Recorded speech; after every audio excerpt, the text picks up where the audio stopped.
फटाफट से बात करते हैं यूनियन टेरिटरी लद्दाख के हवाले से, जहां पर लगातार ये पीठ थपथपाई जा रही थी कि वहां की सूरत हाल जो है वो कदरे बेहतर है और कोविड-19 के केसेस को जो है वो 0 तक ला दिया गया है। और कल ही इस प्रोग्राम में हमने आपको पहले बताया था कि 12 से 13 के केस जो सुबह सुबह आए थे, लेकिन शाम होते होते ये खबर भी सामने आई कि वो केसों की तादाद जो है वो बढ़कर 19 तक चली गई। और इस वक्त कोविड-19 जो लद्दाख के अंदर की सिचुएशन है वो तकरीबन 41 तक चली गई है और बहुत से इलाकों को दोबारा जो है वो कंटेनमेंट जोन जो है वो बना दिए गए हैं और उन्हीं इलाकों से ये सारे केसेस जो है वो सामने आ रहे हैं। एक तरफ से ये खबर सामने आ रही है और दूसरी तरफ से ये खबर भी सामने आ रही है कि बिरून रियासत जो क्वारंटाइन सेंटर बनाए गए हैं जहां पर लद्दाख इलाके के बहुत से लोग जो है वो क्वारंटाइन हैं, वहाँ पर 2 लोगों की जो है वो मौत भी वाक़या हुई है। इस तरीके की भी इतलात जो है वो मौसूल आ रही है।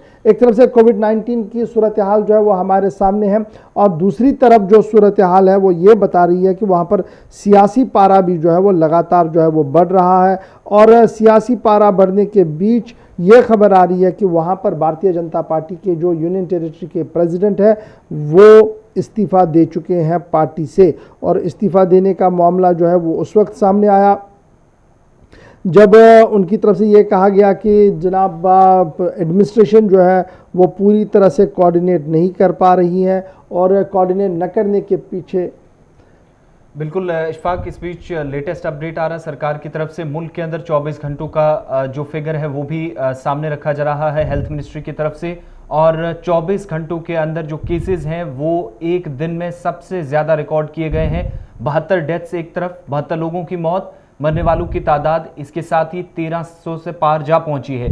और इस बीच 2553 केसेस 24 घंटों के अंदर मुल्क के अंदर सामने आए हैं। 42,533 नए केस ओवरऑल 32 स्टेट्स और यूनियन टेरिटरीज के अंदर। 29,453 एक्टिव केसेस हैं जबकि 11,707 लोग सरकार के अकॉर्डिंगली अब तक ठीक हो चुके हैं। 1373 डेथ्स अभी तक ऑफिशियल कंफर्मेशन सरकार की तरफ से दी गई है। और मौजूदा सूरत हाल का इस वक्त शेयर मार्केट पर भी असर दिखाई दे रहा है जहां पर सेंसेक्स 1,293 पॉइंट्स के साथ गिर गया है। और मार्केट पर सुबह सुबह जो असर पड़ा है आज, क्योंकि आज 4 मई है और 4 मई के दौरान लॉकडाउन 3 के बीच अब जो सरकार की तरफ से आंकड़े जारी किए गए उसमें यह भी कहा जा रहा है कि Indian council of medical research की जानिब से जो फिगर्स रखे गए हैं अब तक 1,10,000 से ज्यादा जो सैंपल्स हैं आज तक जो टेस्ट हो चुके हैं। अब जरा फटाफट से मैं जरा लद्दाख की सूरत हाल को देख लेते हैं क्योंकि इसहाक हमारे साथ ज्वाइन कर चुके हैं और जाकिर जो तर्जुमान है, जाकिर हुसैन साहब तर्जुमान है यूनियन टेरिटरी कांग्रेस के, उन्होंने भी हमारे साथ जो है वो ज्वाइन कर दिया है। और बात फिलहाल फटाफट से पहले जाकिर से हम कर लेते हैं। इसहाक ये बताइएगा क्या कुछ सूरत हाल है इस वक्त यूनियन टेरिटरी लद्दाख की, कितने ओवरऑल केसेस जो है वो पॉजिटिव हैं, क्योंकि हमारे पास जो फिगर्स आ रहे हैं वो 41 की आ रही थी। गौहर, लद्दाख में कोविड-19 के इस वक्त ओवरऑल जो कोविड-19 के मजबूत पॉजिटिव केसेस है 42 हैं और कल यूनियन टेरिटरी लद्दाख में सबसे ज्यादा पहली बार कोविड-19 के पॉजिटिव केस सामने आया। 19 कोविड-19 के पॉजिटिव केस कल सामने आया, लेह से 18, करगिल से 1। और इसके बाद से अगर हम लेह की बात करें, लेह के 16 केसेस जो पहले से ऑलरेडी कंटेनमेंट जोन डिक्लेयर किया है शुशोदोमा को, वहां से है और एक मेन सिटी से है और एक अगलिंग वाले जगह से है। और एक जो कोविड-19 के पॉजिटिव पेशेंट को आरोग्य सेतु ऐप से ट्रैक करके उनकी सैंपलिंग ली, इसके बाद उसका केस, उसकी जो कोविड-19 टेस्ट जो है वो नेगेटिव पॉजिटिव पाई। अगर हम करगिल की बात करें, करगिल से एक जो यंगेस्ट छोटा एक बच्चा उसकी कोविड-19 पॉजिटिव पाएगी, वो भी ये ऑलरेडी सांको एरिया कंटेनमेंट पॉलिसी के अंदर लाया गया है, वहां से 2 साल का बताया जा रहा है सूत्रों के हवाले से। इसके बाद से इंतजामिया सत्र के और इंतजामिया का मानना है कि जो इसके बाद से जो मैनेजमेंट है फील्ड में वो तेज किया जाएगा कोविड-19 स्प्रेड को कंटेन को रोकने के लिए, कोविड-19 के लिए। जी ये भी बताइएगा, कुछ लोग अभी भी बैरूनी रियासत है जो वापस आना चाहते हैं और लगातार एडमिनिस्ट्रेशन की तरफ से वादे किए जा रहे हैं उन्हें वापस लाया जाएगा, क्या कुछ सिचुएशन है? और साथ साथ खबर ये भी है कि बीजेपी के जो इंचार्ज वहां पर थे उनकी तरफ से इस्तीफा दे दिया गया है। जी इससे पहले कोविड जो बैरूनी रियासत जो लोग हैं लद्दाख के बहुत सारे लोग इस वक्त बाहर है और जब मिनिस्ट्री ऑफ होम अफेयर्स के गाइडलाइन के बाद ऑर्डर के बाद जो इवैक्यूएशन का प्रोसेस है वो शुरू किया था, यूटी इंतजामिया की जानिब से जो एसओपी है वो जारी किया था।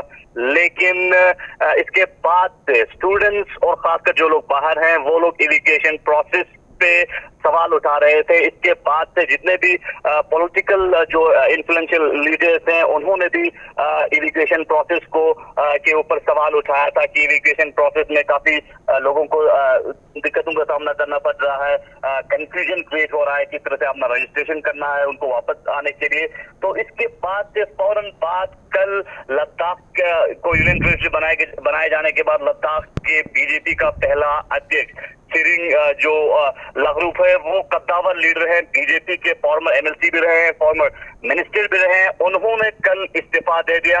अपना प्रोटेस्ट दर्ज करते हुए उन्होंने जो अपने इस्तीफाई लेटर जो बीजेपी के नेशनल प्रेसिडेंट को सबमिट किया उसमें साफ साफ ये कहा गया है कि यूटी एडमिनिस्ट्रेशन का अटरली फेलियर बताया गया है स्टूडेंट्स के एजुकेशन और लद्दाख के जो बाहर है उनकी एजुकेशन को लेके जो जितने भी पिलग्रिम्स है उनकी एजुकेशन को लेकर। साथ उन्होंने एक अहम चीज जिक्र किया है कि लद्दाख में जो दो Ladakh autonomous hill development council Leh और Ladakh autonomous hill development council Kargil है, तो उन्होंने सवाल उठाया कि लद्दाख जो ये दोनों ऑटोनॉमस बॉडी है इनकी ऑटोनॉमी को कहीं ना कहीं खत्म किया जा रहा है यूटी एडमिनिस्ट्रेशन की जानिब से। और उन्होंने ये साफ किया कि जो Ladakh autonomous hill development council की जो एक्ट है उस हिसाब से उनको काम करने नहीं दिया जा रहा है, ये इन्होंने इल्जाम आयद किया यूटी एडमिनिस्ट्रेशन की जानिब से। इसाक ये भी बताइएगा आप चलते चलते कि 2 लोगों की मौत की खबर भी आ रही है बैरून रियासत, लेकिन दोनों लद्दाख सूबे से ताल्लुक रखते हैं। कहाँ पर इनकी मौत वाक़या हुई और कभी आए थे क्वारंटाइन सेंटर में?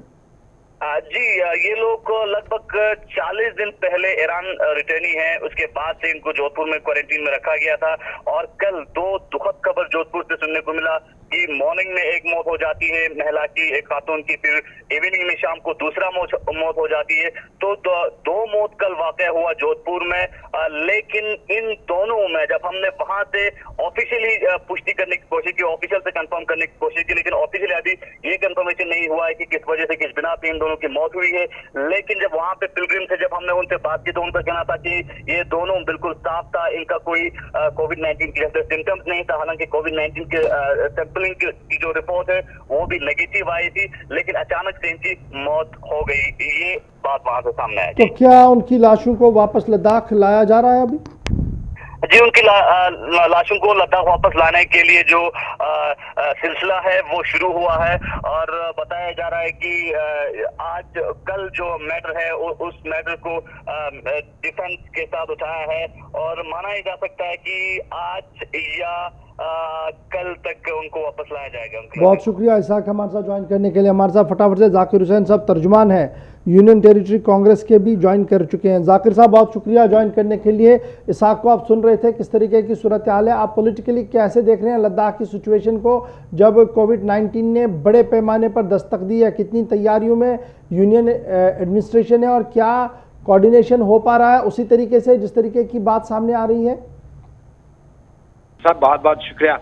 आप ठीक तरह जानते हैं आज से कई दिन पहले भी मैंने आपके इसी चैनल के माध्यम से यूटी लद्दाख का जो हमारा गवर्नर साहब है और जो दोनों एलएचडीसी से कारगिल और लेह में इन दोनों से हमने अपील किया था कि आप लोग स्ट्रैंडेड पिलग्रिम्स चाहे हिंदुस्तान के अंदर हो या स्ट्रैंडेड पिलग्रिम्स चाहे ईरान के अंदर हो या स्टूडेंट्स जितने स्ट्रैंडेड हो या सीनियर सिटीजन स्ट्रैंडेड हो, उनको उन मुख्तलिफ जगहों से इवैक्यूएट करने के लिए एक क्लियर पॉलिसी बनाए, उस पॉलिसी के तहत उनको इवैक्यूएट किया जाए। लेकिन बदकिस्मती की बात यह है कि आपने अभी आपके जो कॉरेस्पोंडेंट है इसाक शेडो, इनसे भी आपने सुना कि कल ही राजस्थान में 2 ख्वातीन का मौत हो चुका है।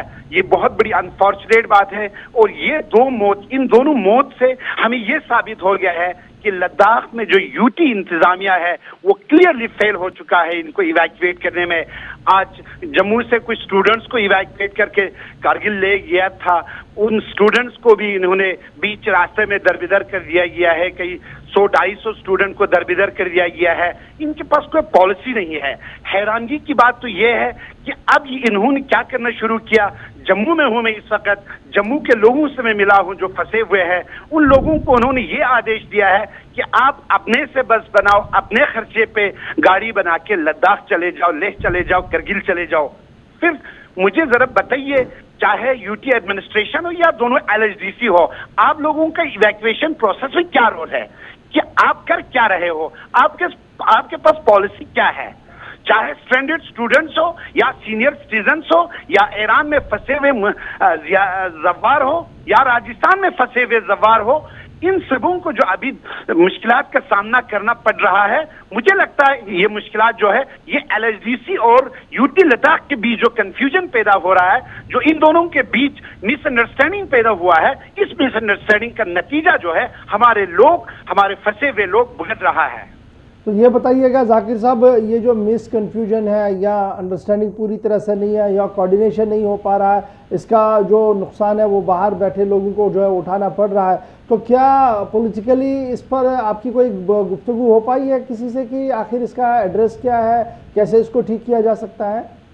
जनाब, मैं आपको एक बात बताऊं, जहां तक आपने डिस्कशन की बात किया, मतलब जो हमारे लोग हैं, आपका मतलब एलजी साहब है या आपके दोनों काउंसिल के हेड्स हैं, इनको हमने पूरा समर्थन दे दिया था।